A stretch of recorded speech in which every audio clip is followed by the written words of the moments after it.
Hi everybody, I'm Didi from In the Know Radio, and today we'll be speaking with PTSD hypnotherapist Joan Courtney.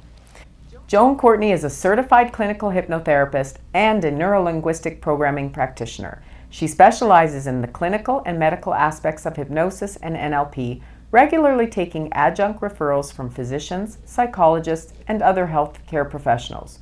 Joan also specializes in post-traumatic stress disorder brought on by war, fire, earthquakes, physical or sexual abuse, and since 2000, she's also been referred clients with symptoms of PTSD through the Veterans Administration.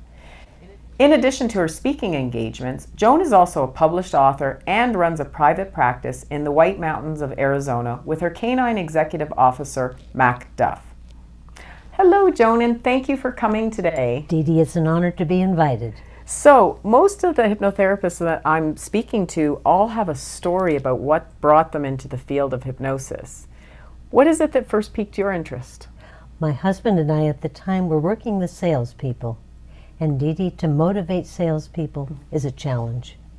They have to make 20 calls every week. It's easy enough after the first 3 no's of those 20 to say, I quit, I am no good. Yes. I'm going to the bar. You gotta have a thick skin. You gotta have a thick skin for sales. Gotta have a very thick skin. We help them turn their attitudes, their processes, and their outcomes around so that they could say, 3 down, 17 to go. I'm on the way. They were very successful. The people that we trained using hypnosis as well as NLP were able to achieve 6-figure incomes. Ooh, that's amazing. Isn't that though? They walked into offices and just were able to capture what was needed. It was very exciting. But that's a far jump into medical hypnosis. How did you get into medical hypnosis? I realized the potential that hypnosis could have. And not just the clinical aspects, because there are many, as you're aware. Right. But the medical part's so much more, because the body's very responsive to suggestions. Well, give us an example of that. How powerful can giving someone a suggestion under hypnosis be? So glad you asked. I had a woman come in one time whose blood sugar had been over 500. She had a stroke on the left-hand side of her body. When I touched her hand, Didi, it was white, it was cold, just icy cold. No circulation at all. I made a couple simple suggestions during another process that the circulation and the nervous system would return to their natural, normal way of functioning. All of a sudden, her hand started to get warm. I was very surprised. And then it got pink, and then it got bright red, and I said, no, natural, normal way of functioning. And it turned into a healthy pink. She walked out of the office that day. I was so thrilled. I kept telling her, you've got to slow down, you've got to slow down. She called me 3 days later and she said, I'm packing my house because we're moving. I wouldn't be able to do that if it hadn't been for you. And that was just in one session? In one session. It is powerful. It is powerful. It is powerful. So how does it work in the brain? How does our brain take that suggestion and just make it happen in the body? We start with the neocortex, which is that outer layer, and we move through that midbrain to the brainstem. Brainstem is the one that controls the autonomic nervous system, our breathing, our thinking, whatever that might be, to keep us safe. And when we process those types of things, automatically moves through the body. Quite often after I have a client come in and they go through a major change, they look at me and they say, I'm a bit confused. Well, it's the brain rewiring itself as it creates neural pathways. And it's neural pathways that weren't previously in existence. Very much so. And it's always a surprise. I think it was interesting that Candace Pert was one of the first to begin to develop that molecules of emotion. Molecules of emotion. Yeah. Where you have a stimulus comes in and there's an emotional quality that goes through the body into little ports that do accept them. The ports can also be changed in a variety of ways. Because when you have a response that's programmed in, be it healthy or unhealthy, something when you do with hypnosis is change the response. Very much so. And that changes the release of the neurochemicals. It does also change the number of ports that can, and the other ones Oh, leave. that's an interesting. I didn't know that it could change the number of ports. It does, because So receptor sites. the receptor sites actually open up to respond to the additional chemical qualities. Yes. And so how would that look in terms of a client? Say, for example, because I know you specialize in PTSD, so explain a little bit about what PTSD is, what it does in the brain, and then how, as a result, when you change the pattern that's causing that, what occurs in the body. What does happen, again, going back to the brainstem, which is that basic reptilian brain. When a person has been involved with trauma or PTSD, post-traumatic stress disorder, we're looking at situations where they're in that traumatic response constantly. PTSD, to be qualified as such, is a phobic response. Okay. In other words, it would be something, say a car accident, a very bad car accident. And if someone were continually responding to that through the front windshield, not able to drive, that because they're reliving it over and over and over again every time they feel the brakes. So what happens in the brain? Does it get trapped in here? It gets trapped in the amygdala. The amygdala is the source for all those negative memories that are associated with that. Actually travels through the hippocampus first, and then gets filtered out to the amygdala. The amygdala is connected to the fight or flight or freeze part of the brain. And that's the brainstem. That's the one where we respond immediately, whether we remind it or not. What's curious is if people jump, for example, if you and I were in a movie theater, and all of a sudden the tiger comes out and pounces on a guy, we both jump. That's back to that basic system right there. Right. So how do you help people, I guess, process that through the brain or create a different response to PTSD? What hypnosis as well as neuro-linguistic programming does is offers options to the brain, because the brain thinks it's doing the right thing. There's a part that says, okay, I'm reacting this way because that's the way I did it the first time. It was successful. I'm going to continue to do it that way. It's like any other habit or pattern. But once it shifts, there are a variety of processes. One would be a 6-step reframe, where you actually have the person, it's interesting to me, that we can bring problems out of ourselves. And if we can identify it by what we call submodalities, which would be color and shape and size, different things of that nature, and transform that, putting it back into the body wherever it started, there'll be a change, automatic change. Once you change the picture of your life, you've changed your life forever. It actually retrains the nervous system, doesn't it? Indeed. By doing that. All the way through. Because we know that that's how hypnosis for pain works, is you retrain the brain, the nervous system, the signals, and the interpretation of the signals. That's right. So that's pretty amazing that you can do that. It's exciting. So with a PTSD, for example, if it were somebody coming back from one of the recent wars as a veteran, how many sessions would something like that take to help someone through that? And I know it varies, but... Didi, it does vary. Anywhere from about 3 or 4, I would say, to multiple years. It also, I have yet to find someone who has PTSD that has not had childhood trauma. And having to go back, yes, isn't that interesting? Even the military people. Even the military people, especially the military people. Because usually there's this initial sensitizing event that happens way, way back in time. They may not even remember it. Maybe they're the ones that's what makes them more susceptible to being traumatized and from war. That's one of is the having theories. that initial sensitizing event. Exactly. That's one of the theories. But all I found is that if I can get that one resolved, the rest will take care of itself. But first, I need to establish a level of trust, develop rapport, because these people have literally been through the war. They've been through the mill. Yes, they've been to all kinds of therapists and drugs and things like that. And they think they're crazy. They think their life will never be the same. Yes. Oh, wow. Yes. And you mentioned they have their certain characteristics. They're irritable, they can't see life in a positive way. There's a number of different symptoms that affect people when they have. What are some of those symptoms so that maybe people could help loved ones recognize them? And say, this is for you. What Yes. I would suggest is looking, first of all, for anxiety and a phobic response, not wanting to go to any particular way, or being addicted to, say, war movies, where they can relive that time after time after time. Hypervigilance would be another. It's like having a little 24/7 radar on the top of your head. You're constantly looking for danger, for problems, going into a store, having to be armed if you're going into different places, so that you are protected and you can protect your loved ones. Right. Insomnia, So it's living in fear. living in fear. Yes, and it's constant. It's like if we were driving a car and we had the accelerator and the brake on at the same time.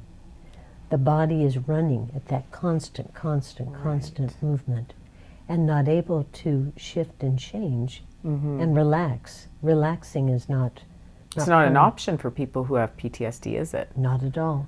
There was one man that was so hypervigilant and so tense. He'd been in the Special Forces and gone through a lot in Vietnam. Fast forward, X number of years. And he was literally tearing the muscles off of his bones. You're kidding me, with the tension. Yes, with the tension. Oh, that must have been so painful for him. Very much so. Wow. Very much so. And plus, that war was a long time ago. How old was this man? He was in his 60s, about 67. And he finally found some therapy. And what was the outcome? Outcome was excellent. He went back to being an attorney. He was an excellent attorney, but realized that he had done his time there. Right. So he and his wife moved up to Washington. I just heard from him right before I came. And he's now a range master for the entire gun session that goes on up there. They have a shooting range. Wow. And Okay. he's watching that. He's also the head, what would you say, the head varmint hunter up in that part of the world, because the ranchers need help. So he organizes posses, able to have target hunting and shooting and practice. So obviously he's okay around guns and shooting again. Very much so, but very safety conscious. Very, Sure. very oriented with that. Sure, Yes. sure. Well, I Yes. guess if you're running a gun range, safety is the utmost of importance. Utmost of importance, but he's a good fellow. Yeah, but he's back for on track. him. I'm so pleased. His sense of humor is returned. His wife is happy. His son is happy. Everybody's happy. So good. So you must have seen many cases that worked out really, really well. Would you share some of them with us? Some you call kind of miraculous, or at least a lot faster with hypnosis in your way of removing trauma than probably the mainstream. I can. There was a woman who had come in and she said, usually it starts out with a benign request over the phone. I don't know if that is your experience as well, but it goes something like, I have problems driving. I'm going, okay, you have problems driving. So she came in, and what turned out with her is she said, I see knives and blood. I see bodies all over the highway every time I drive. And it's been going on like that since I was in my 20s. I said, in your 20s, and she is now 72. Wow. And I said, indeed, and what happened to you? She said, well, I was going to school at UCLA, and my brother had just come home from college. He was somewhere else, and she walked out into the garage and found that he had hung himself. Oh. And she went into such shock that it took many, many years of treatment to get her to where she was. But she said, I want to be able to drive. Yeah, how did seeing the bodies all over the highway and guns and knives? Her mind was repeating that, saying, pay attention to this and get it Right. resolved.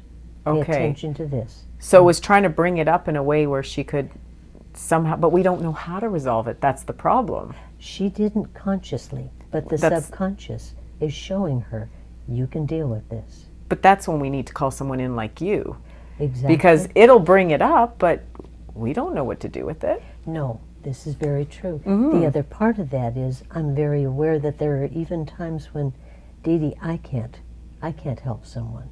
Oh, that's unfortunate. It is. I don't know. I had a woman come in who was semi-suicidal, and after the first session, I referred her out. I got her to a place where she would be safe, because that's part of what I do as a hypnotherapist. We have integrity. Right. We have very definite boundaries of what we do. You know, And was she okay after she that? is okay. She Okay, came good. back after she stabilized, and she said, I don't know where I was, but I do know that I hadn't slept for 10 days straight. I think if I hadn't slept for 10 days straight, I'd have a problem. It does too. make your mind a bit wonky, I doesn't did. it? Wonky is a good word. Yes. Yeah. You're probably tempted to do things you probably shouldn't, but Indeed. Her child had gotten to the same age where she was when she was first sexually abused. oh, And she did not realize it at the time. so unconsciously she was living in some kind of subconscious fear, Yes. because that's how, that is so interesting. Isn't it? And it's a triggering effect. I don't quite understand how that happens. But Well, it's like people the- with anniversaries, 1 month before the end, they feel themselves, they go through some kind of grieving and depression, and then they're like, oh yeah, my husband died this time last year. Exactly. It's very unconscious. Very unconscious. Very much so. That is so interesting. So I noticed you brought a friend today. I brought a friend. Do you want to tell us a little bit about your friend? This friend has a wonderful history. Okay. A woman had come in ostensibly to lose weight, again, the benign request, and it turned out that she had PTSD. She was one of 12 children that had been adopted by this couple, and the older children were sexually abusing the younger children. Right. And we worked through a variety of situations with her. And she is quite creative. And at one point in time, she was homeless, but she had 2 children. So to be able to support her children, she created little people like these. And she would go and get a little face.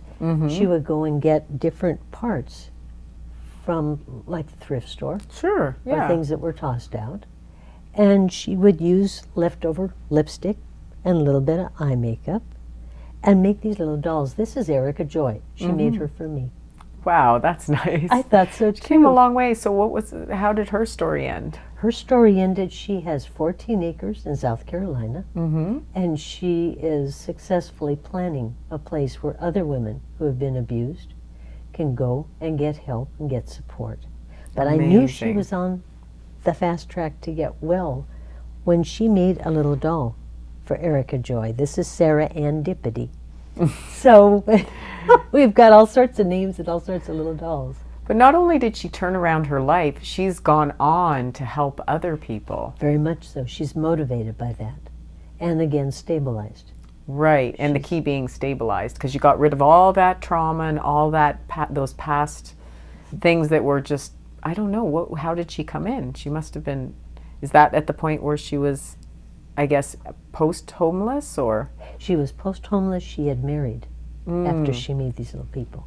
But then she made some for me, because I asked her. So Sure. I've got to have them. She goes, okay. So That's wonderful. it was fun. So what have you seen in your career that really, really even knocked your socks off? Like in terms of somebody just turning around and really quickly? That's a good question. Let me think really quickly. Or take your time. Or take my time. Because sometimes we as hypnotherapists, we see change, and then after a while we get acclimated to it. It's like, no big deal. My friend, the reason I started this series is because my friend Mike Mandel, Yes. he just sends me an email one day.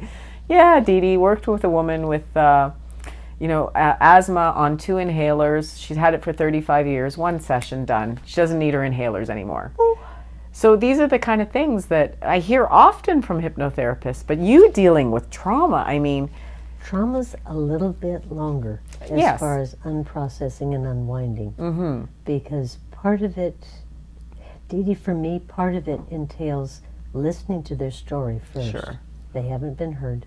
Right. And generally, the first, I'd say anywhere from 10 to 15 minutes, they'll tell me what the problem is and they'll tell me how to resolve it, unless they've got major trust issues. Usually people with PTSD have that kind of issue. Right. And who can blame them? Because they've been like shuffled from therapist to psychiatrist to psychologist. They have, and they don't want to be labeled as different. They don't want to be labeled as crazy. Mm-hmm. So they're trying to get back on track, trying everything they can think of to be on point.